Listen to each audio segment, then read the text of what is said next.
The Dr. Sky Experience. Entertaining and informative. On the Red Apple Podcast Network.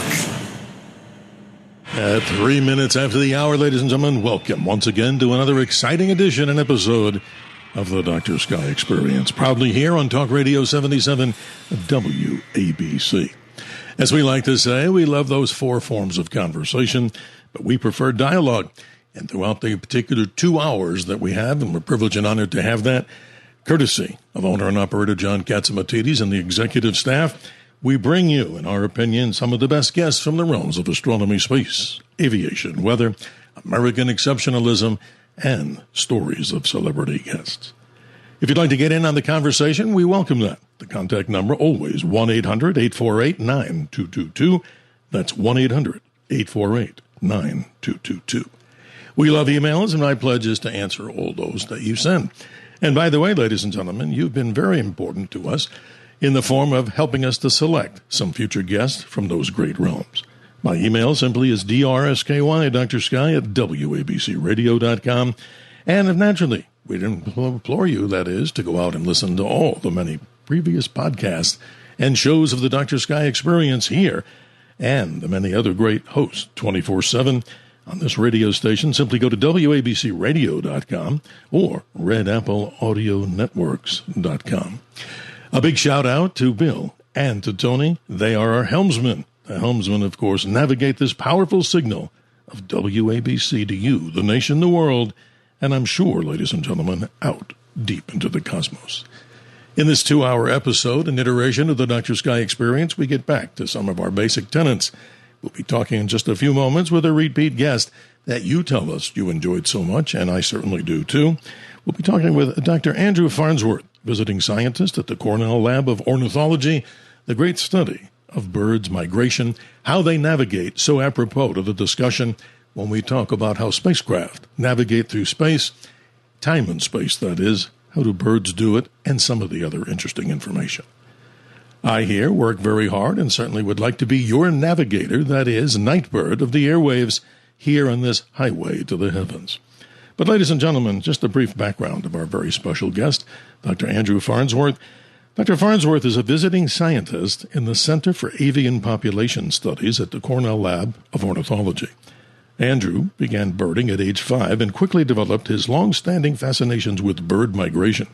His current research applies technology, including weather surveillance radar, audio and video recording and monitoring tools, citizen science data sets, and machine learning techniques to study bird movements and their relationship to physical, biological, and anthropogenic, that is, environments. Andrew also speaks frequently to the media to promote understanding of this research and to educate more broadly on ways to support science and conservation of migratory birds. With that, a hearty welcome. Dr. Farnsworth, good to have you back on the program. How have you been? And I understand you were just on a vacation that you just returned, hours ago, if I'm correct. Good morning. Just hours ago. It's nice to be here. Thank you for having me back again. I really appreciate it. Very kind words. I'm honored to be on the show again. Yes, And yes, I did. We did just get back from a vacation. We were out in Santa Fe, New Mexico. Wonderful Beautiful place. For sure. Absolutely. Yes. One of my favorite, too. And hopefully the temperatures were a lot cooler than places like Phoenix, New York, and some other major cities. They were, despite being far south of Manhattan, for sure. It was quite cooler in the mountains, definitely. It was wonderful. Very nice. But, Doctor, I need not remind you, but for the audience, I just repeat this, and I say it, and proudly I say it. Birds have long been a symbol of freedom, resilience, and grace. Their flight, their songs, and their simple beauty inspire poets, writers, and everyday people alike. I think a beautiful way to introduce the concepts that we talk about. We had you, of course, very popular by all the emails that I do get. And I wanted to kind of start off by what you do, describe in case, people didn't hear the last, program with the Dr. Sky Experience when you were on. Describe your background in some detail. I read it, but you can say it better than I ever could. Sure. So I started watching birds when I was very young and was very fortunate to have some incredible mentors. I grew up just outside of New York City, and the suburbs around here have a large number of birds, great diversity. And I became fascinated with migration to the point that I recognized that I could see it happening myself, okay, with binoculars. Yep, that's one thing. I could also hear it happening at night. And gradually, over the course of probably my, tweens and teens, and as I got more and more excited about more passionate about birds and birding and also migration, learning more about it, recognizing that just one person and a pair of eyes or a pair of ears wasn't quite enough to really do justice to the magnitude of the spectacle and the behaviors. And so I got really interested in other ways of studying migration. It's wonderful to go out and see it for sure, but thinking about what we call now remote sensing, using technology. So over the course of the last 20 or 30 years, gotten very interested in using radar to track bird migration, but also, as you mentioned, other technologies too. And to a weather surveillance radar, of course, a bird is just like a big raindrop, right? It's like any other target that radio wave encounters in the atmosphere and scatters some energy back to the radar, right? So exactly. Incredibly, the weather surveillance radar network we have in the U.S., of course, most of the weather it detects is obviously when there's precipitation, but that doesn't happen all the time. It actually detects a lot better biological stuff in the atmosphere, most of which, because of the way the radar works and its attributes, is sort of dominated by birds. So a very cool way of kind of connecting a passion for birds and going out and studying in the field, like actually seeing the birds, with then figuring out, there are some ways to really scale up this knowledge and think about understanding how birds move in space and time at the kinds of scales that are really relevant to them. It's one thing to go out and think about what you can see and hear in a particular place, anywhere where you are birding and observing, right? It's another to think about, okay, the birds that are passing me right now, some of them may be making 10,000 kilometer journeys. And at the same time they're doing it, there are birds, across 3,000 or 4,000 kilometers of land that are doing the same thing. And it's billions of birds moving every season.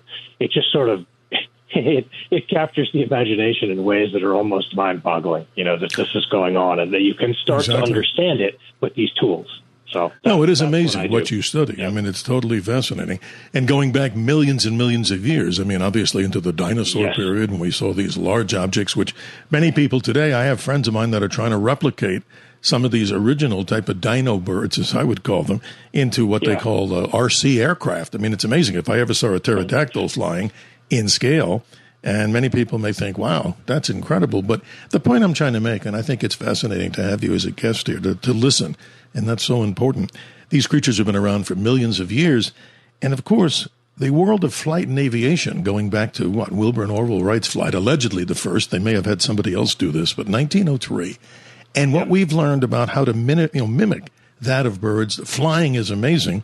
And let's take it to the very top of the tip of the spear. Isn't this right, Doctor? Our B-2 stealth bomber and the B-21 Raider, obviously when people talk about the radar signature that they have, our scientists and technology people have been able to get the signature of that appearing on radar, the size of a small bird in the sky. And I find that fascinating, tying in birds, aircraft, and now this whole art of stealth technology. It's a great subject to talk about with birds. I agree. It's a fascinating one. The aviation, or literally avian connection. Obviously, yes, it's a long-standing one. I mean, I think it's fair to say, maybe a little bit apocryphal, but I do think it's fair to say that the Wright brothers probably would not have gotten their flyer off the ground had they not understood from watching birds like turkey vultures that birds don't necessarily fly with the most rigid wings. They have to have flexibility, right? And they have to move back and forth, right? And so the ability to absorb some of this energy and to be able to shift and kind of morph shape in space and time as these machines are moving, that's kind of a critical component that came from very early aviationists watching birds and realizing, we can't build these structures so that they are so rigid that they don't move. That will be a disaster for the way planes move. And, of course, it applies to all sorts of physical properties of engineering and things, but particularly relevant to aviation, I think.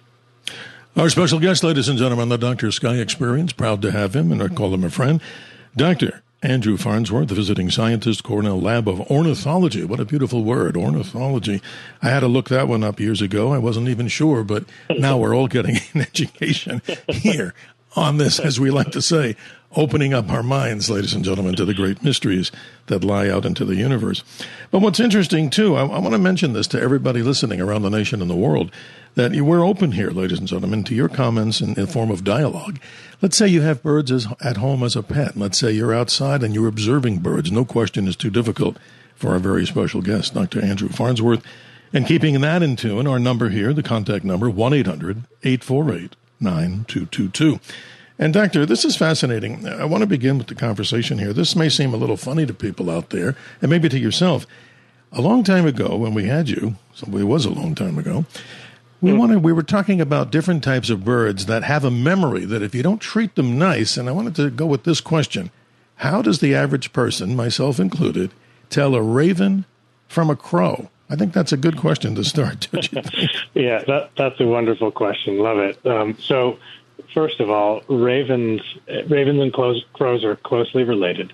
Ravens are enormous. When we're talking about the raven that's most common in the United States, for example, which apropos is called common raven, it is a very large bird. It is like double the size of the American crow. And so there's a few things notice about it right away. If you see one flying, that size, the mass of the bird, translates into a very different style of flight. You can tell when you start observing birds quite a lot about how big they are from the way their wings move and from the way the birds just flap and move in space. It also helps that the common raven has a very long, wedge-shaped tail, very different from what American crows have. So when you think about a crow that is sitting on your lawn or flying over your house or in Central Park or wherever it might be, you'll see a bird that has sort of a squared-off short tail and a relatively thick bill. When you see a raven compared to a crow, the tail is almost twice as long, it's wedge-shaped, the bill is even bigger, and the bird itself is just huge. They sound different. Raven is actually the deepest frequency bird in terms of low-frequency vocalization for terrestrial land birds. Very low vocalization, very low frequency. So pretty different. Maybe, okay, at first you'd think like, there's a black bird. But if you spent any time watching between a crow and a raven, you would immediately start to tell these differences and see them very clearly. And I should say, raven, one of the amazing things about raven, it's pretty well known that crows and ravens and jays have quite incredible seeming cognitive abilities. It gets a little murky where you try to compare, cognition between humans and animals, right? But many kinds of tests indicate the really sort of incredible tool using and problem solving and other things that these birds can do. And in the last 20 or 30 years, common raven has gone from a bird that, let's use the New York area for an example. Sure. It was just, you had to go to the Adirondacks, to the high peaks to see these birds. And starting around 20 or 30 years ago, the birds started to move slowly south and actually into cities. So now it's to the point where, I have ravens that are nesting nearby, 52nd Street on the east side of Manhattan, and they eat pizza. It's like, it's like this incredible, incredible adaptability. And in any case, you can definitely tell them apart, and it doesn't take much to do it.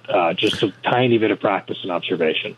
Well, Doctor, I wanted you to take us down this path. It's kind of on a lighthearted note. I've read, and you're the guy to go ask the question of, which type of bird, the raven or the crow, that if you did treat not very nicely, like if you raised a hand to it or threw something at it, if I'm correct, I think you mentioned the last time we had you on, which of these two birds, or maybe both, they have a memory, and they sometimes can come back in groups, and they can recognize your face? Is that an accurate statement?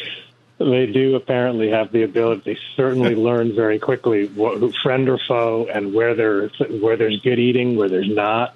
And they do recognize apparently people. I have a good friend who's a colleague who studies crows, and they can literally see him a mile away, and he happens to study them and bands them to try to track where they move. And so they know, okay, it's time to get out of here when this guy shows up. So definitely, it is the kind of situation where they can recognize you. So you better be good, for goodness sake, I suppose. Is what you wow. Say. So would it be anything like an iteration of Hitchcock's The Birds? Would it be? I mean, and by the way, what were those birds in Hitchcock's The Birds? I have no idea. Do you know the type birds that allegedly were the ones that the movie was about? Yeah, so it's an interesting story about Hitchcock's The Birds. And by the way, it wouldn't be that way with the crows. They're not going to, and the ravens. They're not going to come en masse for you if you treat them. Oh, good. I feel good now. So don't. It's no excuse. Don't go treating them poorly. But they're not going to come en masse for you. Yeah. But it's an interesting story about the birds.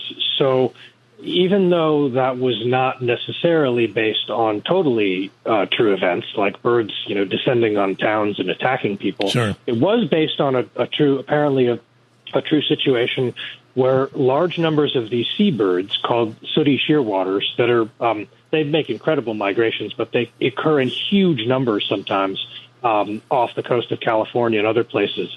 And these birds were eating. Basically, they were getting poisoned by some of the food they were consuming because and so they were coming ashore and crashing into things and flying around in erratic ways in enormous numbers. And this apparently was inspiration for the film. And some of the birds that were in the film, yes, there are gulls in there, and it's not hard to attract gulls with all sorts of food and have them come close to you. And people have probably had that experience, whether you're at, Pac Bell Park in San Francisco or Coney Island or wherever you are. Sure. You put up a French fry and you'll have 1,000 gulls, come to you right away. Right. Yes. But it was based on a semi-true story of these birds behaving really oddly, basically after getting poisoned by, it wasn't human anthropogenic poisoning. It was actually poisoning from this overabundance of, interesting. Of diatoms, a plankton that produces this toxin that when the birds were feeding in the area, they would get poisoned by it. So pretty wild. Well, the story I want to pass on to the audience here, I never met Alfred Hitchcock, but we sure had, and I had as a friend, and she still is, actress Tippi Hedren, who starred in that movie. And we asked her in a recorded interview many, many years ago, I said, now, Ms. Hedren, describe the whole experience of being in Hitchcock's The Birds. And she said in one scene, as people know if they've watched the movie or if they haven't, we encourage them to do that. She became very frightened because she was overwhelmed by the number of birds. But the question, Doctor, is how the heck did they get those birds to act on cue? Unless that was just a natural migration. But she was pretty much scared, and that's a story for history. There you go. Yeah, for sure. It can be if you don't understand what's happening, and there are many people that are afraid of birds for various reasons. And getting them to act on cue is actually surprisingly easy.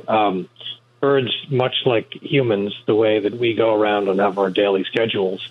If you were to visit a particular location at every morning, at 10 o'clock or something close to that, and you could expect to see, a bird doing a particular thing, and you come back later on or the next day or 2 weeks later, and you might find the same thing. They get these very regular patterns. They fix on them quickly, but then also they can adapt very quickly. So wherever there's food, it's super easy to attract large numbers. And for some of those scenes in the birds, I can imagine that attracting that number of birds was not hard. It was just a little bit of food for them to scavenge and some quick fixing of that, and birds are on it and they respond on cue. Well, more than any animal, I imagine, and we look at the history of different, countries, nations like our own, the eagle. Birds have always been revered. The highest of, royalty is regal. And it's amazing. I mean, look at how many countries around the world on their flags and everything like that have the migratory bird. No, but that they have birds as part of their national existence. It's just amazing how we've honored birds all the way from the prehistoric times. The Egyptians did a good job on that. And we move on today to the modern day.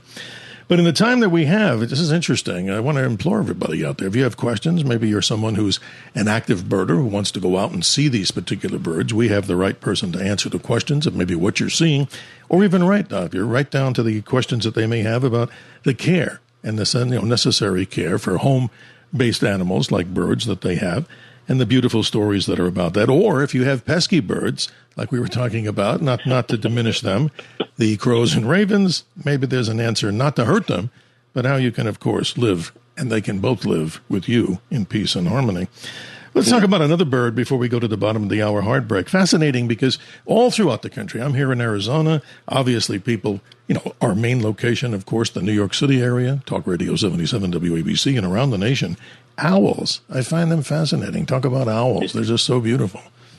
Oh, yes. It's talk about if there's one bird that captures, one type of bird that captures people's attention, it surely is owls. And whether it's a snowy owl, which is a bird that is typically found in polar regions, and occasionally when populations of their primary food source, lemmings and small rodents, crashes, they appear far south of the places they usually occur. And there was one in Central Park a few years ago. They show up in sort of incredible areas, often at airports and in open areas. So people are fascinated by those. Harry Potter movies certainly kind of enhanced that excitement, I think. But owls in particular, I think they capture people's attention because some are quite large.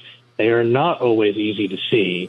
And so when you see one, you somehow connect to something that's very, very deep, I think, in our psyche that relates to sort of the enjoyment of mystery or something that's unusual to see because they're primarily nocturnal. Not all of them. Some of them hunt during the day, but most of them are nocturnal. So there's this added air of difficulty of like, ooh, that's a very special thing to be seen because they're very hard to see. And so what a wonderful thing. That has sort of they have the capacity to engage people that either have not thought about birds much or don't know much about birds, and suddenly that people see a northern saw-whet owl, which is a very tiny one that sometimes may show up in your holly tree or in your backyard. It's literally sort of like could fit in the palm of your hand. Or they might see a great horned owl, or if they go to Europe and happen to be around some cliffs, they may see an eagle owl, the same species that was liberated from the zoo in Central Park and captivated people's attention so strongly. Mm-hmm, exactly. It's really striking and quite incredible. And some owls are migrants. Some will fly long distances, thousands of kilometers each year. Some owls just are around as residents and stay where they are literally every day of the year. Great horned owl in the suburbs of New York and actually of Tucson and other parts, pretty much from the tundra down into the Amazon rainforest. Great horned owl often stays right where it is, so you can almost always expect to find it if you are lucky enough to find one. That's amazing, and that's like almost maybe what happened to me. We were out in the desert many years ago doing our night sky watching, deep, dark skies, and all of a sudden out of a tree, I couldn't believe it. Something, and I believe it was a large owl, looked like the size of a 747, it flew right over the top of us, and I was like, wow. That was an amazing bird, but we weren't trying to provoke it. I mean, we were just out there. So maybe it was just as curious about us as we might have been of it. But a beautiful story to talk about with these particular Arizona creatures. Is a great place to see and hear owls. Actually, there are not many places on the planet where you can easily, over the course of a day, see and hear 10 or 11 species of owls. And you can do that in Arizona. Everything from the smallest owl. There's a wonderful tiny owl that lives in saguaro cactuses and other sort of small desert, plants that have excavations in them called the elf owl, which literally you could probably fit three of them in the palm of your hand. They're incredibly tiny owls. They eat big insects and things like that. Everything from elf owl to great horned owl, the one we were just talking about, very large. So Arizona is a wonderful place to do owling for sure. And we'll add to what Dr. Farnsworth said, ladies and gentlemen, one of the beautiful places we like to go, and we encourage people around the nation, around the world, if they haven't been to Sedona, Arizona, a beautiful place not only to see the vista of the nighttime sky, the beautiful geology of that area, the red rocks, and also, as you're describing, a plethora of these winged creatures we call birds and all different iterations. And one real quick one before we go to the break. This is interesting. Here in Arizona, outside of some cacti, we've been noticing right in the metro area, maybe other people have this, not maybe if they don't have cacti there, but these tiny little lovebirds, they look like tiny parrots, and I couldn't believe what I was seeing. They look like some kind of bird you would keep in your home. The most beautiful little tiny parrot, am I right? A little lovebird or something like that? That's amazing. Yeah, it's called peach-faced lovebird, and it is, you're correct in many ways. They're very cute, they're very colorful. They're not birds necessarily that you would expect to see in the midst of Phoenix or Scottsdale or wherever. But this is a bird that, yes, people kept them as pets and released them after they were unfortunately tired of them or they escaped or things like that. Yeah. And now the population is established. So it's pretty incredible that it's a relatively new occurrence, but this is an African bird, so it's wow, it's a long way from home. But, Doctor, we reached the bottom of the hour, the heartbreak in media here and in radio here. So, ladies and gentlemen, you have questions about anything to do with ornithology, birds, of course, all varieties and species. We're going to get into some really interesting topics when we come back. Birds and the windmill controversy. We're going to talk about the navigation of birds and relate that to what we're going to be talking about in hour number 2, about how we look into the night sky. The phone number with your questions and comments and dialogue, 1-800-848-9222. Steve Cates, Dr. Sky here, along with Tony and Bill, our helmsmen, making this, I hope, a joyful and very pleasant, deep part of your weekend. We'll be right back. The Dr. Sky Experience on the Red Apple Podcast Network.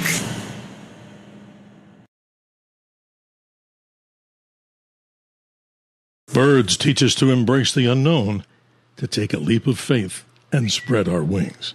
Author unknown.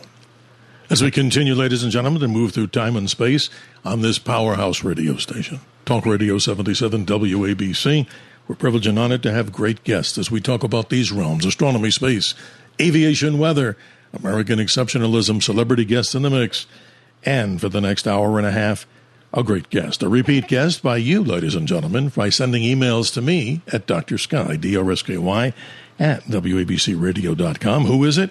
It's Dr. Andrew Farnsworth, visiting scientist at the Cornell Lab of Ornithology. Doctor, thanks for being with us this morning again. I appreciate it. You're lighting up the caller board here, as I would find. If you didn't, I would be quite surprised about this topic. So let's continue to go to those callers. Let's say good morning to Kathy in the great state of North Carolina. You're on with Dr. Farnsworth. How are you this morning? Hi, Doctor. Thank you for taking my call. You were speaking about ravens a short while ago, and I just wanted to mention that in England, if you go into London and to the main tower there in London, they keep ravens there. They're protected by the British government, and they have them specifically there at the Tower of London.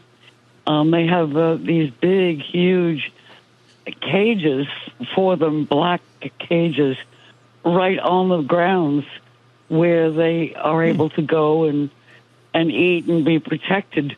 But these things are massive. They're the size of small dogs. Didn't know that. That's amazing, Kathy. Wow. Yeah, Doctor, talk about this. They're protected. They're protected and kept right on the grounds of the Tower of London.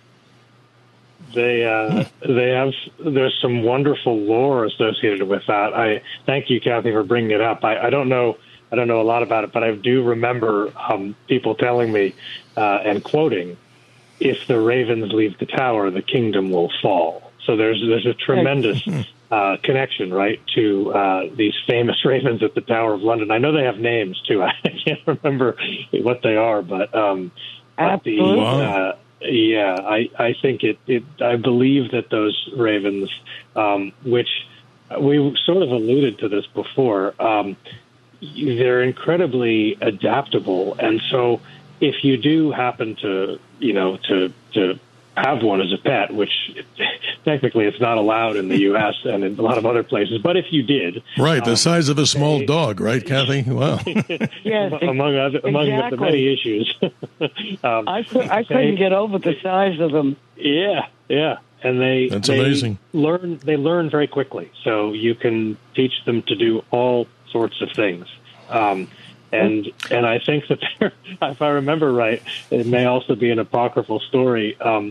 There's a conflict that happened. I'll have to look back for hopefully another visit to the show between the royal astronomer and the keeping of the ravens. I'll look up. That's interesting. I believe there was a conflict, if I remember right. Well, Kathy, I'm going to have the good doctor back because he's talking about the things to do with astronomy, too. But, Kathy, do you have a follow-up? I mean, you have any other concerns about birds? Because this is fascinating to hear what you're telling us, the size of a small dog. Well, that's amazing. They're and they're very well protected by the Brits. My only other question is, as far as prehistoric birds, did they migrate? Good question. According to the seasons. Very good, Kathy. Wow. The wonderful question, Kathy. It seems very likely that the ancestral birds that we think of that date back millions of years, much, much closer to the age of the dinosaurs, did migrate, and that this pattern that we see where our planet has these marked seasons being on its axis and having the sun's energy distributed in different ways at different times of the year, that has translated for millions of years that do date back to those ancestral, dinosauria periods. That migration has been a feature of these, of these animals for a long, long time. Great question, though. Yeah. Thank you, Kathy, in North Carolina. Let's hope the hurricane Erin steers itself. My pleasure. But let's hope Hurricane Erin steers its way back into the ocean and not headed to the east coast of the United States. Good God. Now let's continue. We move through time and space. Let's say good morning to Scott in Queens. Scott, you're on with Dr. Farnsworth. How are you doing this morning? Good. Hey, doctors. I had a question. I'm a Queens boy, and I go to Florida every year. I went to Home Depot in Florida to go, drive with my cousin, and Yes. I tell you, this bird's wingspan had to be about 20. I would say probably about 16 feet. And I said, I thought it was a small, plane coming down. Right, or a drone. No, that's right. not prehistoric birds here. Mm-hmm. I was like, these are crazy. So what kind of birds are they? Where in Florida were you when that happened? I think I have some ideas for you. I was in Oviedo, Florida, and which is 20 minutes away from Orlando. Northwest, right by Cape Canaveral. Yeah. And I thought it was a plane going down. Yeah, there are a couple. There are a couple of really huge birds that are in Florida that you might see, and a lot of them may hang out around some of these places, especially Orlando and that northeastern part of Florida. So there are a couple. The really dark-colored birds you see, there are a couple. Turkey vulture is enormous. Great blue heron is enormous. If it's white and black, white pelicans are there also. No, it's all brown. Yeah. So the brown ones, depending on whether it had long legs or was just flying around, there are a couple that are big. The long-legged wading birds that are there that are enormous, that stand taller than many people. Great blue heron is gigantic. There are also cranes that are there. What is that? Yeah. Looked like an airplane or a drone. Darken the sky for a little bit in the shadow. Hey, Scott. I hear you. Yeah. Oh, Scott, excuse me, Doctor. Scott, this is interesting. I was at the Cape and the Space Center there many, many years ago, a couple of times. And what the doctor's mentioning is the turkey vulture scared the bejeebers out of us. I mean, that was like... Oh, yeah. No, we had one in our backyard. I was working on the screen for the porch, and it landed on the post of the gate. I ran into the house. I didn't know what the hell it was. Well, I don't know. We can't knock the beauty of birds on a scale of 1 to 10, but Doctor, that one and Scott, that one probably came in on the nice-looking side. That was probably a 12 out of 10. I'm sorry, it was, Scott. It was something to see. Oh yeah, Scott. Thank you. We appreciate you. I appreciate your call, and hopefully in the time we have that we answered at least some part of it, but who knows what it could be. We know it's not a drone, a UAP, or a UFO, but sure does give the semblance of size. Scott, thanks. Hope you'll call the Dr. Sky Experience in the future, and hope we've answered some of the questions for many people out there. Thank you for being with us. You know, Doctor, this is fascinating. We're going to talk as before we go to this break here. When we come back, I keep saying when we come back, but I'd like to talk with you about the Byrd windmill situation. And so many people, and rightfully so, are concerned about what they're seeing with these gigantic windmills that in many cases, like I'm not here to judge whether it's no good for the development of energy. That's not the subject at hand. But in about a minute or so, could you lead us down that path before we go to the break? What's the controversy right now? What's really going on in summation?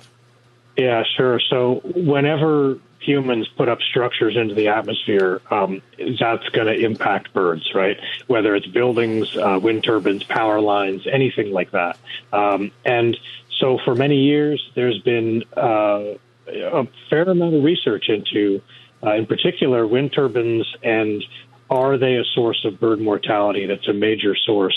The answer is they are not a major source. Yes, they do kill birds, but they kill about 3 orders of magnitude fewer than buildings. So like 1,000 times fewer than buildings, and about 10,000 times fewer than cats that are outdoors. So any kind of source of bird mortality is bad for sure. But on balance, what we see with wind turbines is the idea of shifting away from some of the current energy practices with fossil fuel. Yes. The wind energy side and renewables is so much more positive than the bird mortality that they cause. Obviously, you can do better with wind turbines. They don't have to kill birds. You can site them in good places. You can operate them efficiently. And we can talk a little bit more about that. But the numbers are nowhere near as big as the number of birds killed by buildings every year. So we can discuss that further. Well, that's interesting because sad as it is, you're talking about buildings being in the higher mortality side of the equation. You're right. You see some of these gigantic office buildings now with these mirrors. They look like mirrored glass, which many of them are. Right. And the bird, it doesn't have any concept. It may be thinking it's flying into open air, and boom, at full speed, that's a pretty quick kill ratio right there, right? That's pretty sad. That's right. That's right. And it's tall buildings, and it's also people's, one-story ranch home living room windows. It's right. Both, and they're both the same order of magnitude. Very large number of birds killed at those every year.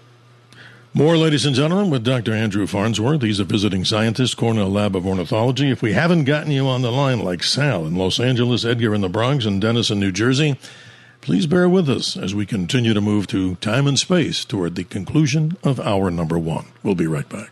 The Dr. Sky Experience on the Red Apple Podcast Network.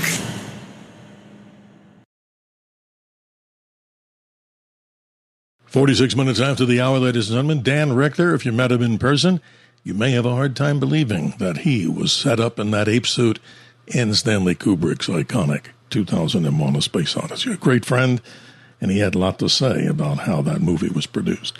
Equally important, ladies and gentlemen, maybe more important, Dr. Andrew Farnsworth. He's joining us for the entire 2 hours. Let's continue with the callers as we move out to the West Coast and say good morning to Sal in Los Angeles. How are you on this Saturday evening? Hey there. This is the first time I'm calling. I didn't realize the show was here. I work from home, and I'm outside of my yard every day and at night. And we have owls, we have red hawks, wow. and my favorite bird is the falcon. Awesome. The falcon swoops through neighborhood to yard because I live in a tract, and we have rabbits in the area. And there are times in the morning when I hear rustling in the bushes, and a falcon grabbed a rabbit. It is so awesome. And I feel bad for the rabbit, but I'm like amazed by the falcon. These birds are amazing. I've seen a few, Sal. They're beautiful. Doctor, this is fascinating that Sal brings up falcons. I mean, an interesting bird as a hunter. I mean, it has to survive. So talk more about it, please. Yeah, well, one of the coolest things, I think, and one of the big success stories of conservation in the 20th century and into the 21st, let's talk about peregrine falcon, right? This is a bird that was almost extirpated because of the challenges it had in nesting in areas where there was DDT, right? The toxic pesticide that was applied, basically willy-nilly in the middle part of the 20th century, and with tremendously horrible ecological ramifications. And with the not complete stop usage of DDT, but at least mostly the bounce back of that species with the help of humans and some incredible people like Tom Cade that actually through Cornell did some amazing work to reintroduce peregrine falcons into places not only where they're native and were found at mountain ranges and tundra and, so on, but now, nesting on every major bridge in the greater metropolitan New York area, nesting in downtown Los Angeles and San Francisco and, pretty much ubiquitous in places where there are large numbers of people and adaptable, incredible hunters, that often are taking birds on the wing, like pigeons, for example. It's a little bit of a little bit of easy pickings in these cities for sure for that bird. But also they've adapted even to hunting at night. There's a pair of peregrines that lives on top of the Empire State Building, and they feed on birds that migrate at night. So at different times of the year in spring and fall, with the lights of the city, they're able to see enough of what's happening with birds moving and, pick off these migrants. It's incredible. Adaptability, but also just an incredible story of bird conservation. Humans doing the right thing. First, humans doing the wrong thing, but then realizing their mistakes and doing the right thing.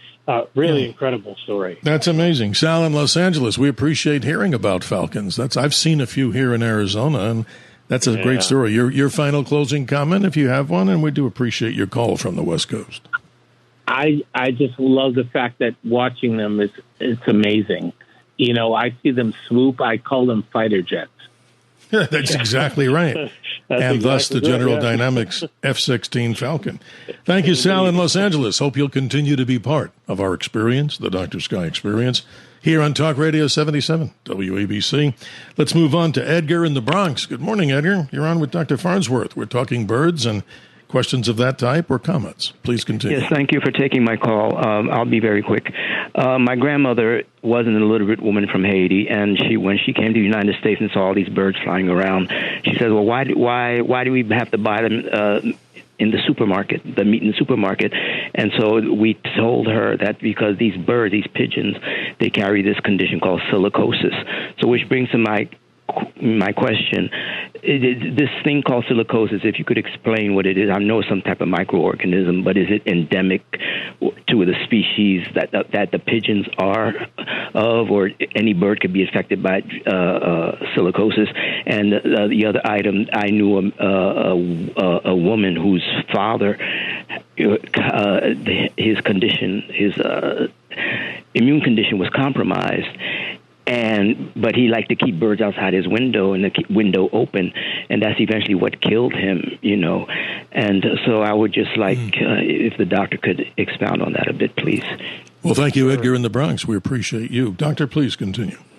Yeah, Edgar, this is a good question. Now, I'm not a veterinarian, not an epidemiologist or a microbiologist, but I can tell you that psittacosis, which is what you're talking about, yes, it's definitely caused by a bacterium. I'll have to check which it is. I think it's actually a chlamydia type bacteria. I think that's the genus of it. And it definitely affects birds. It can be transmitted to humans when you are in close contact with birds.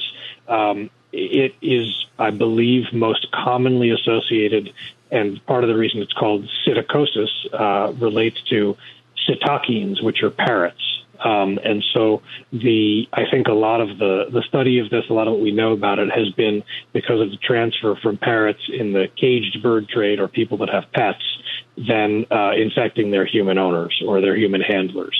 And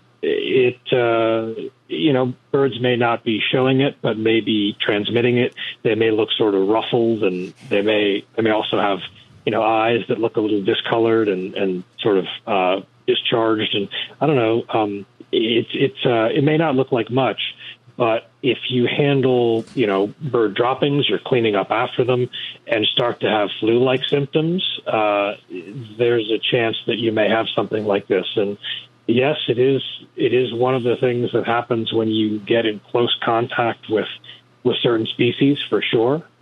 This is one of the things, obviously, we've experienced this a few times in the last few decades, where infections for animals get transferred over to humans, and this is absolutely one of them, for sure.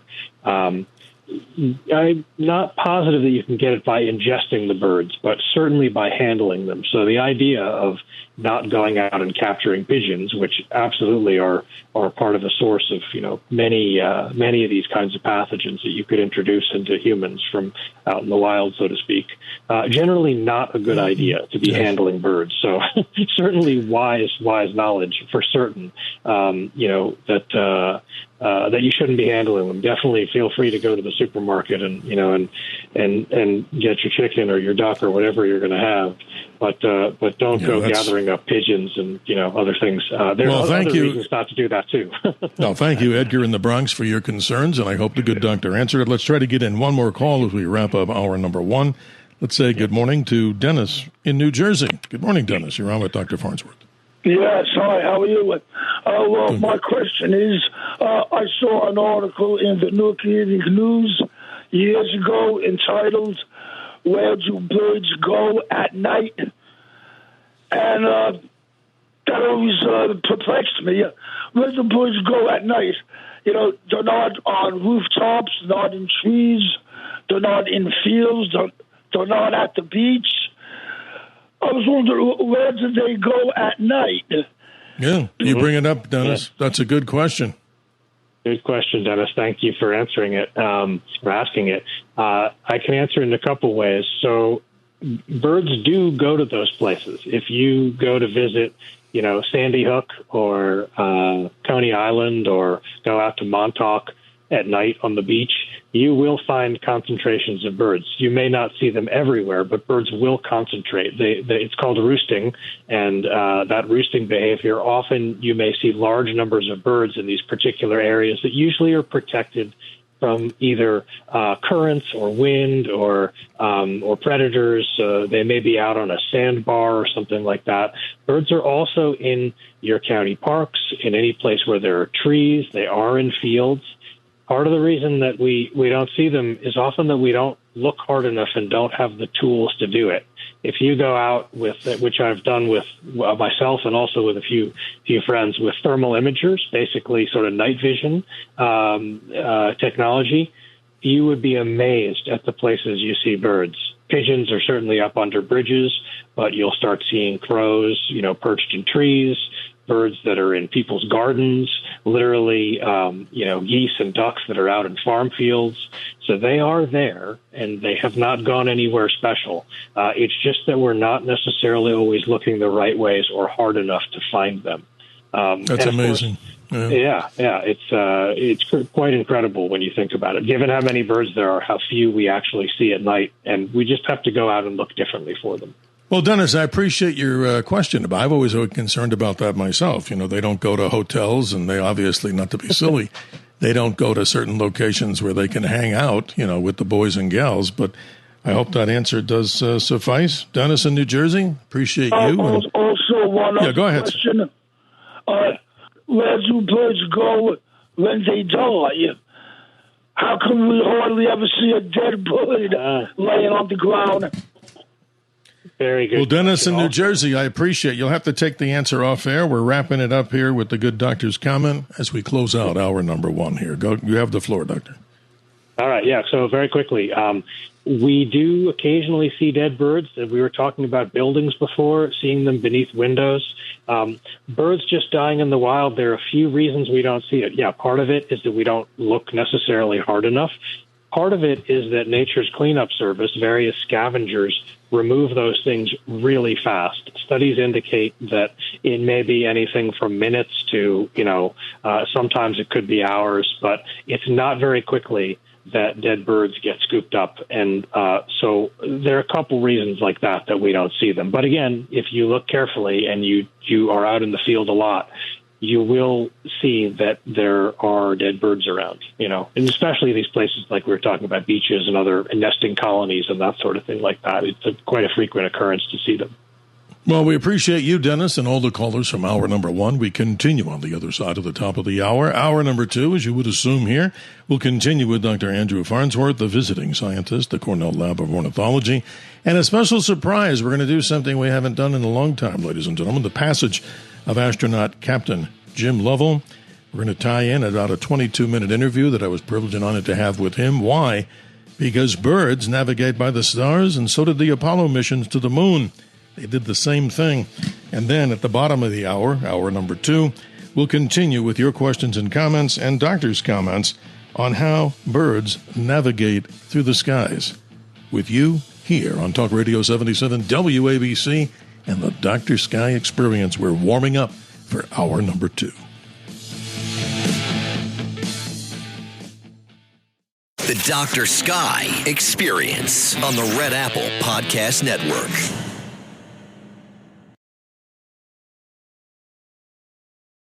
At 3 minutes after the hour, ladies and gentlemen, thank you for joining us here on Talk Radio 77 WABC. Hour number 2 underway right now of the Dr. Sky Experience. If you're a new listener to this particular archive, we thank you from the bottom of our heart. And we appreciate you as a caller. 1-800-848-9222 is the contact number here. And our email, which we get many of our future guests by your suggestions. Can't guarantee we get them all. That email is just drsky@wabcradio.com.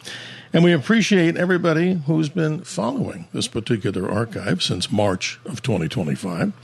2 shows, Friday evening, midnight to 2 a.m. Saturday, and Saturday night, midnight to 2 a.m. Sunday, Eastern Daylight Time.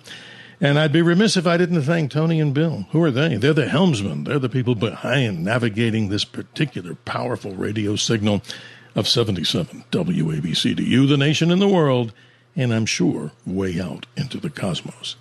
Our special guest as we continue is Dr. Andrew Farnsworth.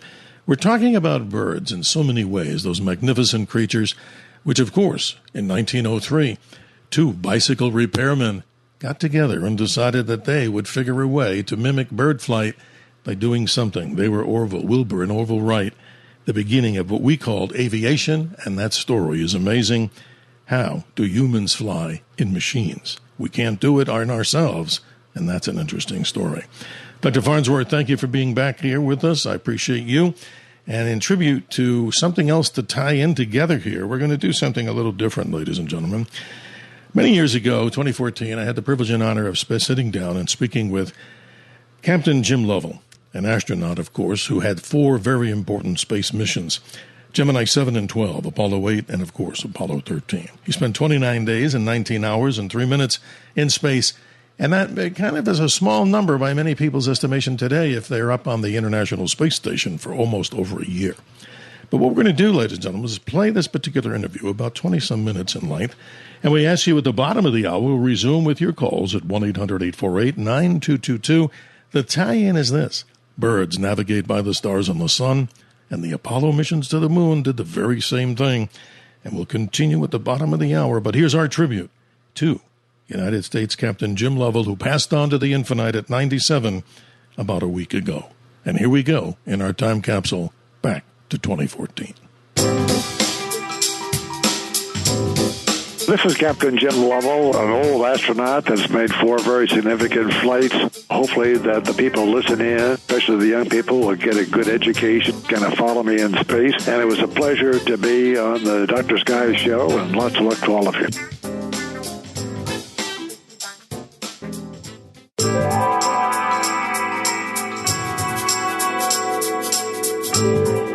Welcome back to our radio show, ladies and gentlemen. A special guest, as always, here on our radio program.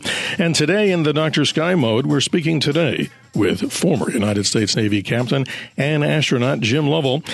this particular interview as we do today here in December of 2014.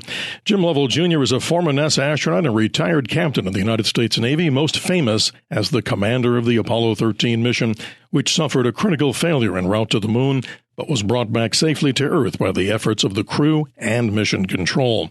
Lovell was also the command module pilot of Apollo 8, the first Apollo mission to enter lunar orbit. Lovell is a recipient of the Congressional Space Medal of Honor and the Presidential Medal of Freedom. He is one of only 24 people to have flown to the moon, the first of only 3 people to fly to the moon twice, and the only one to have flown there twice without making a landing. Lovell was also the first person to fly in space 4 times. And with that, we welcome our very special guest of this particular segment, Jim Lovell, astronaut and retired United States Navy captain. Captain, welcome to our show today, and thank you so much for your service. Well, my pleasure, Dr. Sky, to talk to you today. Well, sir, it's an amazing story in the short amount of time we have. Most of the notes that I'm going off of here come from a great book that you and Jeffrey Kluger wrote. Of course, you know it so well, Lost Moon, The Perilous Voyage of Apollo 13, which was then, what, sir, taken into the Tom Hanks movie that everybody knows so well, Apollo 13. Yes, it was very fortunate that we could write the book, and it was received very graciously, and the book triggered making the movie. It's a fascinating story here, and again, your time and space, sir, we honor as all of America's astronauts. Let's start off with your early career, knowing that you, of course, were very much instrumental in the Gemini program, this program, Gemini 7, and the missions Gemini 7 and 12. Talk a little bit about those missions, because they also have some historical milestones as duration in time and space and other things. Tell us a little bit about them, Captain. Well, Gemini 7 and Gemini 12 were 2 actually key missions that led towards the Apollo program. Gemini 7 was a 2-week mission to see if man could live in space for 2 weeks, because that was the maximum length of time they figured that Apollo mission would take. Lots of doctors didn't think that man could live in space for 2 weeks, because when you think about it, we sort of evolved under Earth's gravity, and consequently, was there something that the body needed to be in a gravitational traction of the Earth? Yes. Well, it turned out that that wasn't necessary, and gravity was not required. We did spend the 2 weeks there, very close together, Frank Borman and myself, and all the body functions worked normally in zero gravity as they did in space. There were some changes, however. The heart slowed down because it didn't have to pump against Earth's gravity from the heart up to the head, and also blood. The volume of blood decreased because it wasn't required to have as much blood in our body to counteract Earth's gravity to make sure we had enough to get to the head for all functions. And so something told the body to slow down, slow the heart, reduce the volume of blood, but also the leg muscles deteriorated very rapidly. And when I finally got on that 2-week mission, trying to walk across the carrier deck was a little bit difficult because I had lost all the tone in my muscles, and consequently that meant that on further space flights we had to figure out some way to keep actively physically engaged and to keeping our muscles up to tone. 7 also was the first spacecraft to have a rendezvous with another spacecraft, Gemini 6. Mm-hmm. And they did that towards the end of the Gemini 7 flight. And so there were 2 milestones in Gemini 7. Gemini 12 had a major problem, not a problem, but a major assignment, and that was how men can work outside of a spacecraft. This we thought would be required in Apollo in case we had to manually shift from a lunar module to command module if we couldn't get in through the internal system. Geminis 9, 10, and 11 had tried that as part of their assignments, and each time an astronaut got out in those flights, they overheated, their heart rates went up. They were essentially working against the spacecraft and working against zero gravity because they all forgot Newton's third law of motion, which essentially is to every action there's an equal and opposite reaction. Exactly. And since there was zero gravity in the environment at that time, every time they touched the spacecraft, it sort of repelled them. And so on Gemini 12, we used a water tank. Actually, it was a boys' swimming pool, and we put a mock-up of the spacecraft, the back part of the spacecraft, into the water. And then we put Buzz Aldrin into a space suit, which works just as well under the water as it does in space. And we let him go down. We made him neutrally buoyant to make sure. And we told him not to swim. And so it sort of affected just like zero gravity. And in that way, we were able to determine what kind of handholds and footholds and things like that so that we could work actively outside a spacecraft. And consequently, on Gemini 12, we made 3 spacewalks and had about 5.5 hours. And of course, now if you, or when the orbiter was working all the time, and really with the International Space Station, anytime anyone goes out to work outside, you can see the effects Gemini 12 had on determining how to work actively out there. Our special guest, ladies and gentlemen, astronaut Jim Lovell, his Gemini spacecraft story. He's telling us the history of Gemini and his involvement in Gemini 7 and 12. But, sir, as you know, and the world knows you and the crew, we move on some 46 years ago. It's hard to believe, Captain, it's been that long ago. The great mission. I remember as a little boy in New York watching on my black and white television the mission we're about to talk about now, Apollo 8. This mission, 6 days, 3 hours and 42 seconds long, launched, as you know, sir, back on December the 21st, 1968. I'm amazed, sir, that we're having this interview today and that you're talking to us about it. I remember distinctly as your command module moves around toward the moon. This is the first time that humans had left the gravity of the Earth in the Apollo spacecraft, and for that matter, the first time that humans had moved out away from planet Earth, correct?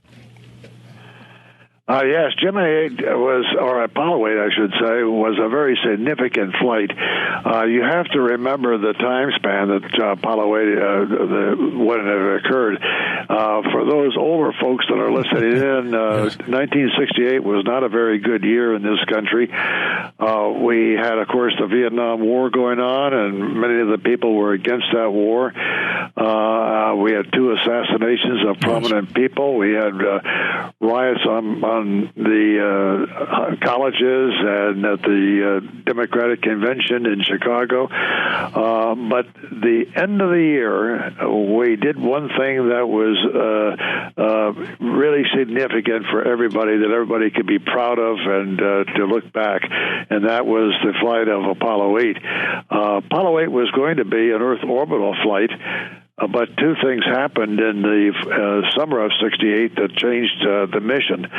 The first thing was that we had intelligence information that the Soviets were going to put man around the moon, just not orbit, just to go around and circumnavigate and come back in the late fall of 1968. And the second thing that we heard and, of course, found out about, the Grumman Aircraft Company said that there was no way that they could develop a lunar module for an Earth orbital flight to check it out before the end of 1968. So towards the end of that year, if Apollo 7 was successful in its 11-day Earth orbital flight, that's the command service module without the lunar module, and then we would take Apollo 8 instead of making it an Earth orbital flight with the lunar module. Since we didn't have one, we'll send Apollo 8 to the moon. Very bold decision at that time, but it was a wise one. It's the first time the big Saturn V rocket had men aboard. In fact, it was only the 3rd time we flew that rocket, and the first 2 times we did have some problems with the unmanned flights, but the 3rd flight worked perfectly. We took off on December 21st. I was the navigator of that flight, so we had to navigate the full 240,000 miles all the way out to the Earth. And, of course, it was kind of what I want to say is it was just incidental that we took off on December 21st and we orbited the moon on Christmas Eve, the 24th of December. Totally amazing, sir. This is an amazing story, and I want to remind our listeners we're coming up to a break here, Captain, in just a moment or so, as we continue to talk with an aviation legend and a space legend himself, Jim Lovell of Apollo 8, Apollo 13, and the previous missions we've talked about, Gemini 7 and Gemini 12, here on our radio show today, talking about the great need for people to learn more about our American history in space, and we do appreciate your time, sir. When we come back from the break, as we continue with astronaut Jim Lovell, we'd like to get into a little bit more about this amazing Apollo 8 mission. If you're old enough like myself to remember, you remember watching your television set and your mouth and your jaw was open and you were watching as these three astronauts, Jim Lovell, Frank Borman, and Bill Anders, circumnavigated the moon, a most amazing journey. And then, yet to come, a most amazing story here about Apollo 13, our special guest, Jim Lovell. His missions on Gemini 7 and 12 continue with Apollo 8 and that most amazing circumnavigation of the moon, the first time that humans had left the Earth. And in this very early stage of the Apollo program, Apollo 8 successfully did and is in the history books, the moon mission. Welcome back, Captain. Let's continue on with Apollo 8. I mean, that's so amazing. Reading verses from the Bible, it probably was probably one of the most all-time watched television shows, in history, if that's correct. I believe it is. It was, significant that we actually went around the moon on a very significant time of the Earth, which was the holiday season. And while we were going around, or before we took off, actually, we were trying to think of what to say, because we realized that around the Earth at that time would have a lot of people listening in, and we tried to change the words to the night before Christmas or Jingle Bells. Nothing worked until finally we, through a friend, asked a newspaper man. We figured that a newspaper man would be very good in putting some words together that would be appropriate, and so he worked on it for some time. And one evening, when he was trying his best to get some words together and was not successful, his wife came down and asked what he was doing, and he gave her the mission that he was assigned, and she said, well, why don't you just read from the Old Testament, the first 10 verses, of Genesis? That would be appropriate, because the people listening in are not all Christian. That is the basis of many of the world's religions. And so that's what he did. He gave us the first 10 verses of Genesis, and on the ninth orbit around the moon, we read that. And it was very appropriate, because as we came around the moon each time, we could see this Earthrise. All your listeners have probably seen the famous Earthrise picture. Oh, a beautiful one. Absolutely. It's the only color you can see from space, at least where we were. The moon is all shades of gray, but the Earth is very beautiful. And at our distance of about 240,000 miles, you can put your thumb up and actually hide the Earth. Now, we have to think about that for a while. Everything that I ever knew, just 240,000 miles away now, I can put my thumb up and it disappears. That's incredible. I always wondered about this, Captain. When you're going around the moon, let's say in Apollo 8, how close were you actually above the surface of the moon at the time? That's interesting. We're about 60 miles above the surface of the moon. Wow. And, of course, we didn't have a lunar module, so we couldn't land, but we could see the craters very, very distinctly. There was one part when we first started to come around. We were looking for initial points to when the flights would start to land, and mainly they were going to go into the Sea of Tranquility in the beginning. Mm-hmm. And as we came around, there was one little triangular mountain that pointed directly to where the landing spot would be in the Sea of Tranquility. And we looked at our maps, and it had not been named. It was in a mountain range called Secchi, but the mountain itself had not been named. And so in the spur of the moment, I decided to name that Mount Maryland, and it's been that way ever since. After your wife. Mountain. That's a beautiful story.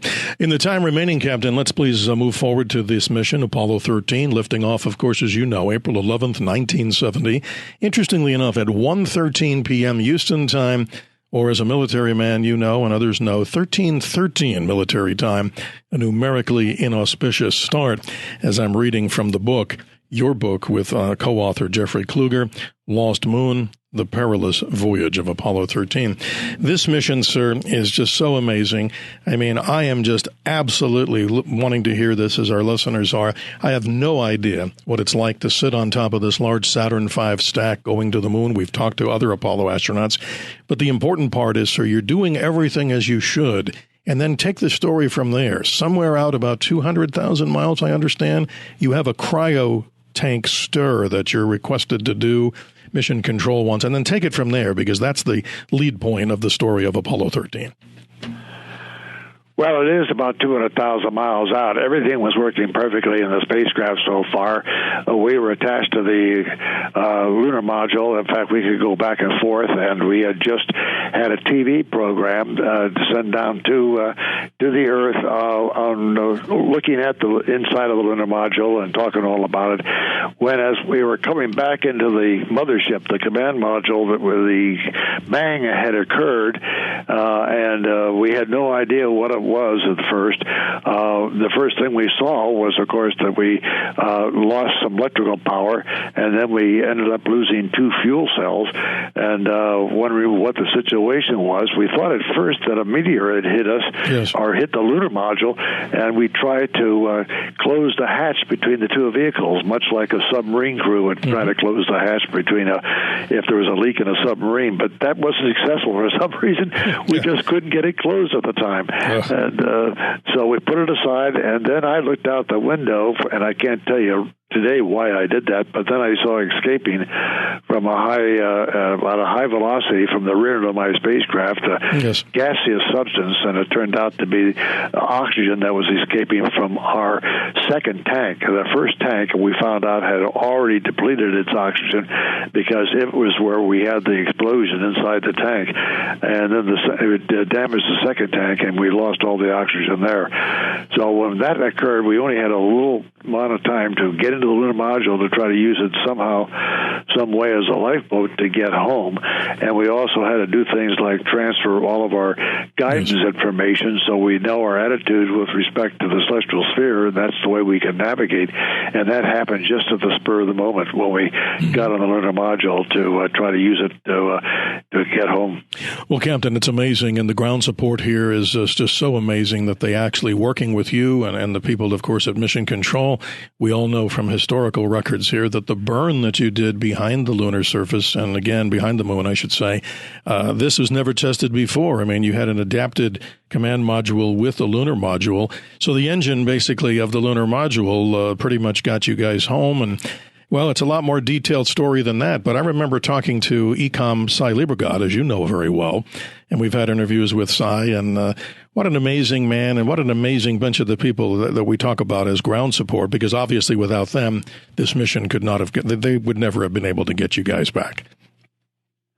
Well, that's right. The flight of Apollo 13 was really a classic case of crisis management, and how 2 teams worked closely together, the mission control team and the flight crew, to figure out things to do. Their responsibility, of course, was to make quick and correct decisions, and our obligation was to correctly execute those decisions.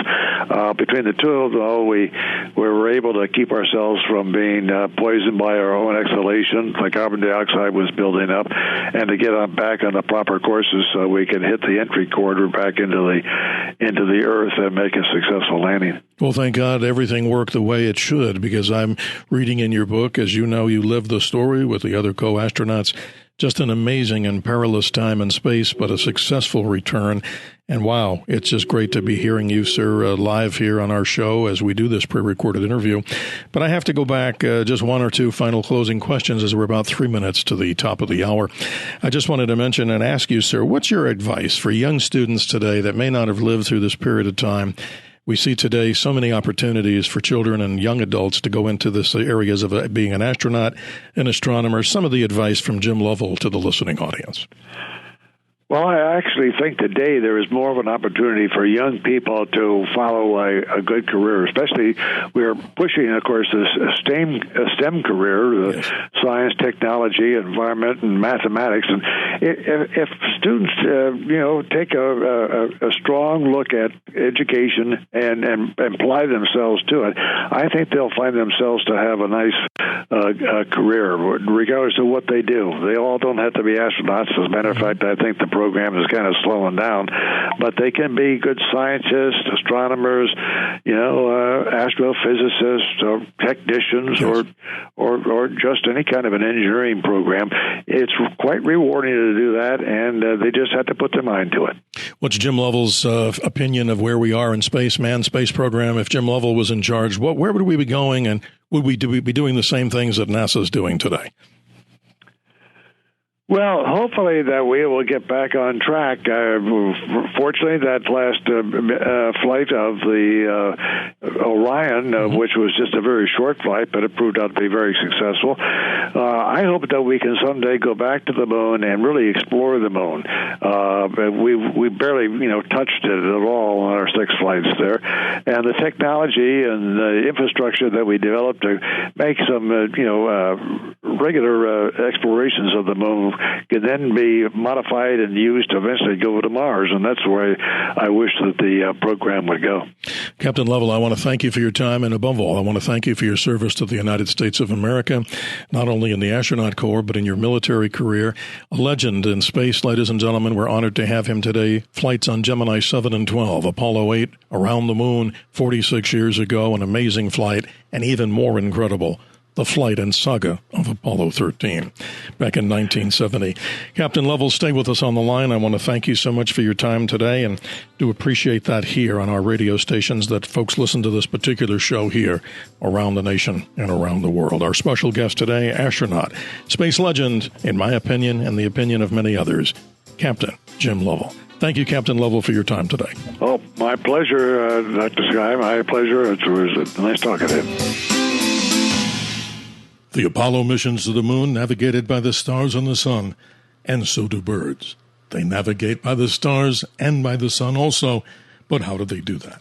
When we return, ladies and gentlemen, after the hard break in just a moment at the bottom of the hour, we continue with our very special guest, Dr. Andrew Farnsworth, visiting scientist at the Cornell Lab of Ornithology, as we talk with him and correlate both as our tribute to NASA astronaut Captain Jim Lovell, who passed on to the infinite at the incredible age of 97 just about a week ago.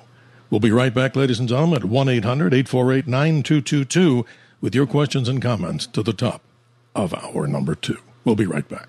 The Dr. Sky Experience on the Red Apple Podcast Network. A bird in flight is a symbol of freedom and possibility. Author unknown. 33 minutes after the hour, we're rejoined by Dr. Andrew Farnsworth. Doctor, that was an amazing interview, hearing the words of a living legend talking about how they basically navigated by the sun and the stars, in which we mimic today by talking about your area of expertise, how birds can navigate. Welcome back, and appreciate your time again, sir. Thanks for being with us. Oh, thanks for having me. That was a fantastic interview. Loved hearing I appreciate that. it. Yeah, it was a long time ago. I mean, 2014 was a while ago. We've been doing this for a long time, but it's amazing when we talk about what we just mentioned before, and you were corroborating on it, Wilbur and Orville Wright. I mean, that wasn't all that long ago that we now took the ability of birds to fly and turned them into machines that fly. But for this particular topic that we have, the time we have left, talk with us about navigation of birds, because to me, this really knocks it out of the park about how these tiny little creatures, and some big ones that we're talking about, how can they actually fly? I mean, and navigate? This, to me, is just unbelievable. Yeah, so it's interesting. So some of the seminal work on understanding how birds navigate by stars dates to right around the time of those first missions of circumnavigation of the moon and then landing on the moon. Mm-hmm. Literally late 60s, early 70s, work that showed that basically that birds, they don't necessarily, in fact, they don't memorize patterns of stars, but they learn the basically they learn the rotation of the stars. So in the Northern Hemisphere, watching basically rotation around Polaris, the North Star, and they learn that at a very young age. Think about birds hatching and being able to see the night sky from the nest, and also in flights after they fledge from the nest, seeing these patterns of stars, and more importantly, the rotation of the stars around a particular area of the sky. And the idea of a man, Steve Emlen, who was the author of this incredible study that came out in 1970 that highlighted this, the idea that birds could use celestial navigation as a means to maintain compass direction was just, I'm not sure if groundbreaking is the right word. It was so upending from the idea of like, well, whoa, like birds are doing this. And then of course, as you think about what humans were doing at that time in history with a sextant and with a PhD, Lovell and Aldrin are like calculating their trajectory around the moon. Yes. It's like, of course this makes sense, right? It's like, yeah, there's all this information that animals, humans included, can get from understanding, the apparent motion of stars and our relative position to it.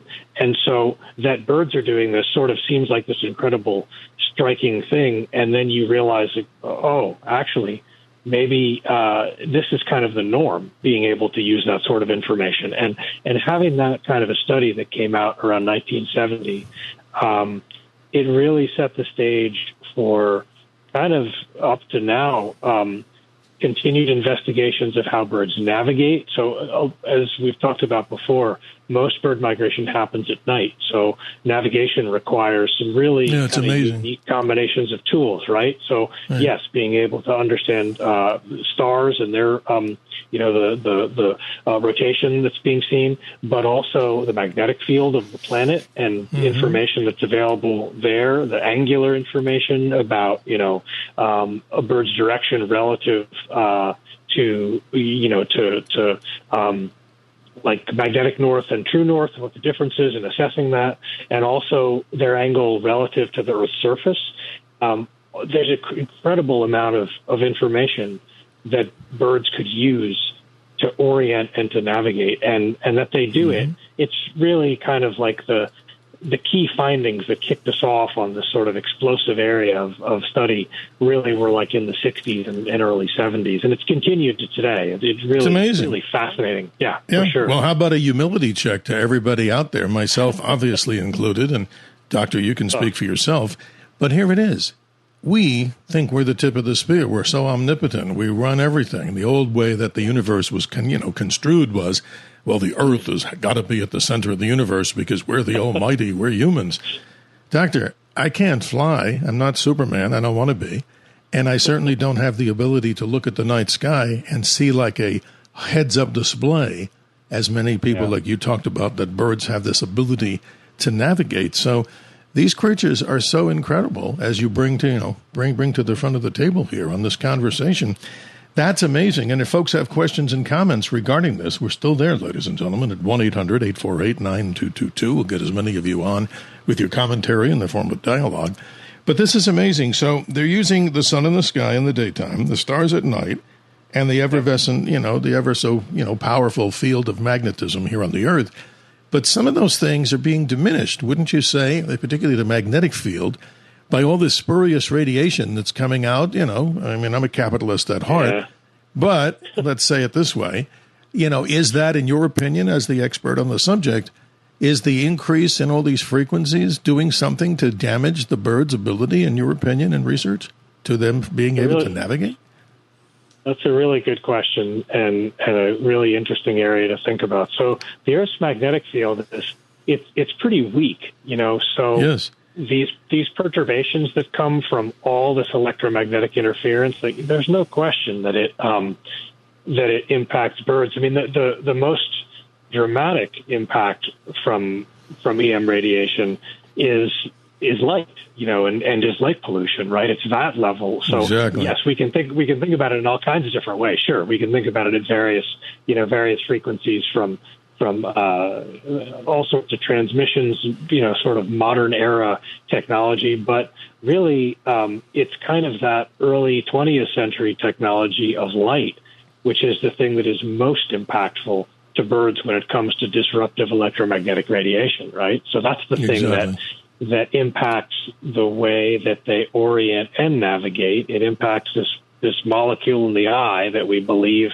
helps birds sense the magnetic field, that relatively weak, information about from the surface of the Earth and obviously around the Earth, and that light impacts that. So no question, electromagnetic radiation, as it expands in all the ways it does, is impacting animals and birds in particular. Absolutely. Yeah, it's a concern. And the places, for sure, absolutely. Yeah, it's a big concern because there's no guarantee, Doctor, that the Earth's magnetic field, we know we don't have time to go into this, but from facts, I mean, if you have the corroborating information or people out there, the Earth's magnetic field has shifted over the course of centuries, and it will do so again, not to alarm people out there.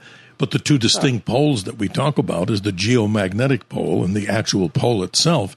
And when we see the changes, like we were talking once before on other shows, where runways that have the markers, as pilots know, because of the changes in the wandering of the magnetic pole, they're going to have to designate the runways, and things do change. But at least if man-made pollution, as we call it, electromagnetic interference, is hurting birds, well, I'm not a big fan of that, and nor are you. So let's hope that we can preserve some sort of balance, right?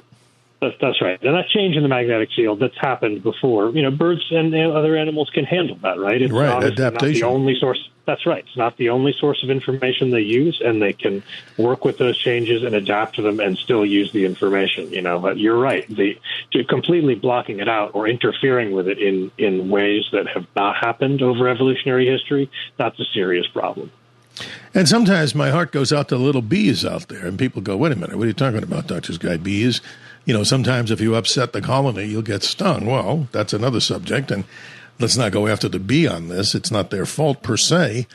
But here it is. Bees do want, Doctor. I mean, this is a little off birds, but they also have the ability to sense through polarization of light and then navigation.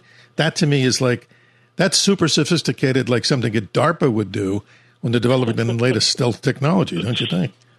I know it's incredible, the idea. I mean, how many times in the history of humanity have we seen, nature inspire these incredible inventions that it turns out is just a sort of ubiquitous feature of animals and their daily lives. It's not to minimize the amazingness of orienting, navigating by magnetic field and celestial, bodies, or having iron granules, embedded in your physiology. But this is, par for the course for animals, and we're just learning these things. And you're right, it is sort of a DARPA field day when you when you go in and really start observing animals and thinking about, wait a minute, how is that animal doing this dead reckoning? And we can't even come close to really doing that. I mean, we're not really Tony amazing. Starks and Iron Man at this point. I mean, I don't think there's anybody yet. Maybe Elon will develop a suit like that. Maybe. But Doctor, really quickly, before we go to this last break of the 2-hour program, how do people get in touch with you? It's always the best question asked to the guests because people out there have questions. Sure. My way is pretty simple. af27@cornell.edu is the best way. And email is by far my access point. I'm not on social media, so to speak. So an email is a great way to do it. And I'm happy to respond. Feel free to ask any questions, get in touch. Love to hear what you have to say. And give us that in a slower version of the email so people can copy that down. I will make it easier to understand. A as in Apple, F as in Frank, 27@cornell.edu. There you go, my friend.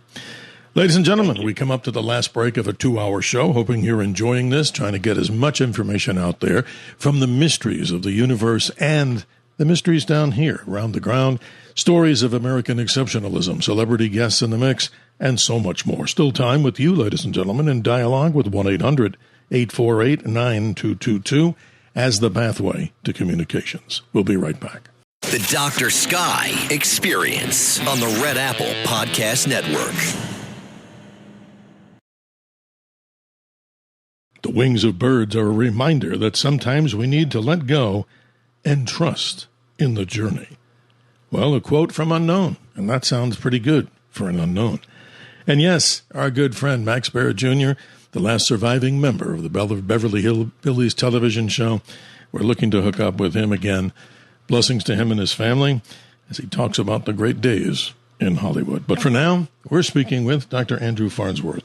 He, of course, is the visiting scientist at Cornell Lab of Ornithology, and he's kind enough to join us for his second appearance. And hopefully, Doctor, we'll do this again as time permits, as many things are changing. But you have the floor here.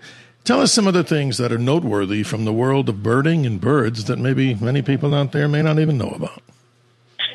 Well, there are many things. We could do a lot of shows on that. One of the things that I think is really interesting right at the moment, in particular in the eastern U.S., where I obviously spend a lot of time here and have a lot of friends here that are out birding constantly.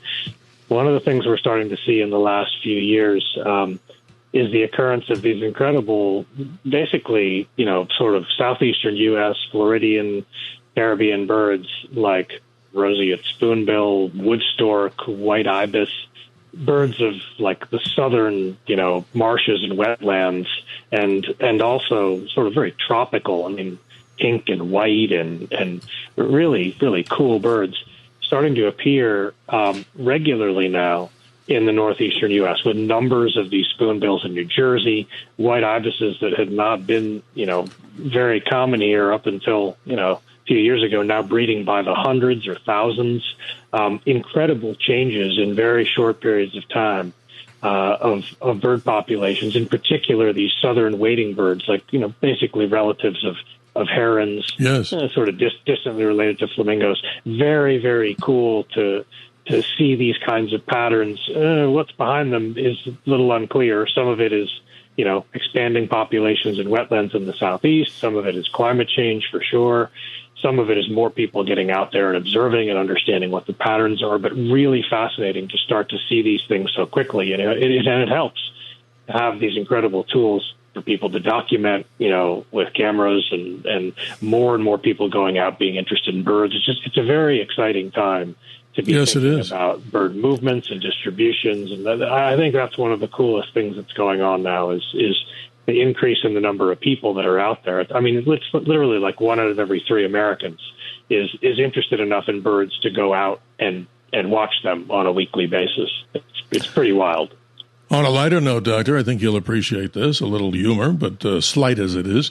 If birds could qualify for frequent flyer miles, you could imagine and tell us the Arctic tern, this particular bird, as you've reported to us in the past, travels some 44,000 miles per year. That would qualify it, as one of the gentlemen called up and said, where do birds go at night? It might get it enough points to stay in a 5-star hotel, right?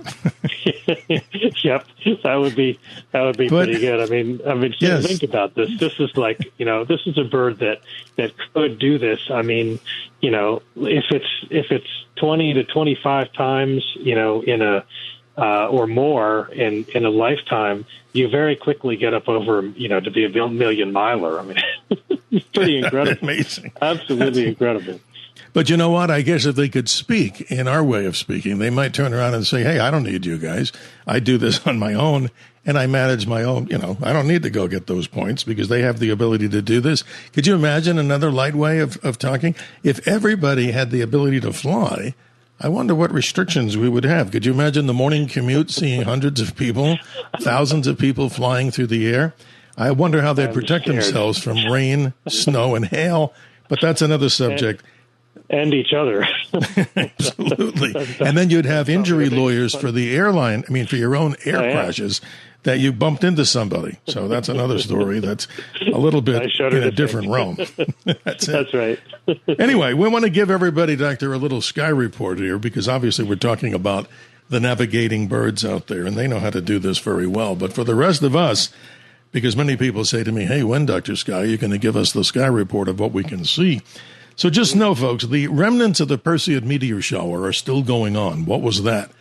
This meteor shower that occurs every year from debris from comet, they call it Comet Swift-Tuttle, P109P. That was the 109th periodic comet discovered. In Earth language, it means if you look up into the northeast sky, even still, from midnight to local sunrise, the constellation Perseus, remember, he was the guy that made sure that he didn't look into the eyes of Medusa because he had that horrible snake for hair, and you would turn to stone. So that's another story. But the meteors come out of that area. They're debris from the comet. Now, the moon's just past last quarter, so it rises around midnight, folks. But the real thing going on here right now, last week we mentioned that if you look in the early morning sky, you'll see this great conjunction about an hour before sunrise. Jupiter and Venus, you can't miss it, even in brightly lit cities. But they're more slowly moving apart. But on the 19th and the 20th coming up, if you get up early, you'll see the thin crescent moon making what I consider to be some sacred geometry of biblical proportions. How about that, Doctor? Most amazing things in the sky, and I'm sure birds are out there paying attention when many of us might be sleeping. What say you? Oh, yes, for sure. This is, I like to think of the time when the Perseids appear, the sort of like 11th, 12th, 13th of August, as the first, some of the first really big movements of the fall migration begin. So birds migrating at night en masse. It's not tied to the Perseids, but on the calendar, so to speak. But so being out watching and seeing the incredible sky show for the meteors, listening, opening up your ears, you will hear birds migrating. It's one of the really amazing experiences, I think. Obviously, seeing hundreds of meteors over a very short period of time and being outside and watching the sky, it gives you an opportunity to open those ears and eyes. And it's one of the ways to get into nocturnal migration, actually. It's a very cool time of the year to do that. It's also very comfortable outside, generally, So well, it's still right now about 140 degrees out here in Arizona, even at this hour at night, but kidding. But no, you have other places. All you need is a clear sky, a lawn chair, tell people, just relax, an adult beverage, or if not, a hot cup of coffee or iced coffee. That would go good. And just relax and enjoy it, because we were at a home we have in the mountains at about 8,000 feet here in Arizona, and I tell you, I couldn't even lie in a bed because I was like, this is too beautiful. I spent the whole night in a lawn chair with my little iPhone. And here's a little tip for everybody, because you're the birding expert here too, and I think you would agree. Take those sophisticated little smartphones, and don't they take great pictures? It's amazing. So I used mine. Oh, yeah. I'm not even a technology genius. I held the camera up, figured out how to get a longer exposure, and it was a dark, moonless night, Doctor, and I held the little thing in my hand for 10 seconds. And I cannot believe the depth of the Milky Way. It's like classic. It's like I took that picture. I mean, who am I? I'm not a technology guy. I'm not a photographer. But can you imagine not only that, but you in the birding world get some amazing pictures that you might have lost if you had to develop those pictures with the old film cameras. And I'm old enough to remember in shopping malls, they had that tiny little building in the middle of the parking lot. Was called Photomat. Remember that? Oh, yeah. Yeah. And they would tell you, come back a week later, and then you would just wonder. You didn't sleep at night because maybe you wanted that great picture of your dog or your mom or your family, and you kept thinking, hopefully that picture comes out. Right. I know, it's incredible. You talk about the smartphone, right? And capturing images of the Milky Way with it, which, like the connection to being there and the memory of it and the documentation of it is fantastic. That same smartphone now, with the ability to identify bird sounds and do computer vision on bird imagery and identify that way automatically, it's such an incredible change. I mean, it doesn't negate the human ability to identify, right? And obviously to go out there and be an observer and learn and, gather knowledge. But boy, is it an incredible series of tools that allows you to learn faster and better. It's absolutely amazing. I got one last question for you that maybe you can help me out. I mean, I've seen this and I don't know how to handle it. So we had somebody come over to the house. Let's say an individual, we had this. You notice there's a bunch of little straw or leaves in the corner, somewhere in the corner of your home, on the outside.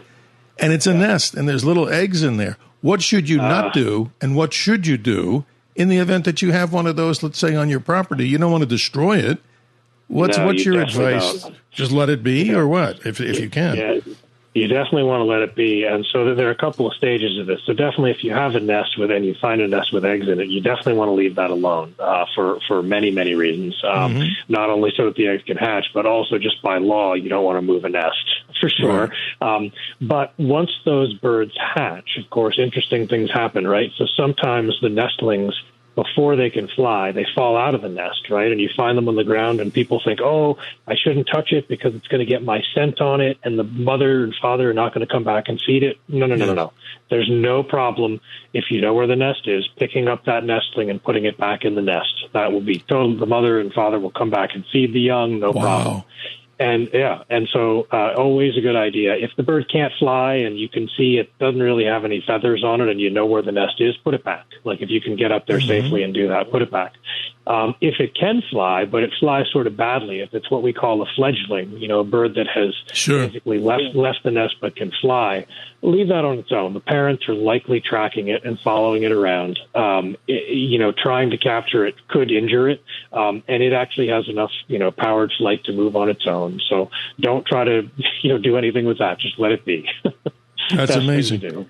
One of the best tips we've heard yet. I mean, really, seriously, people see this all the time, and you don't want to hurt the poor little animals. I mean, certainly not.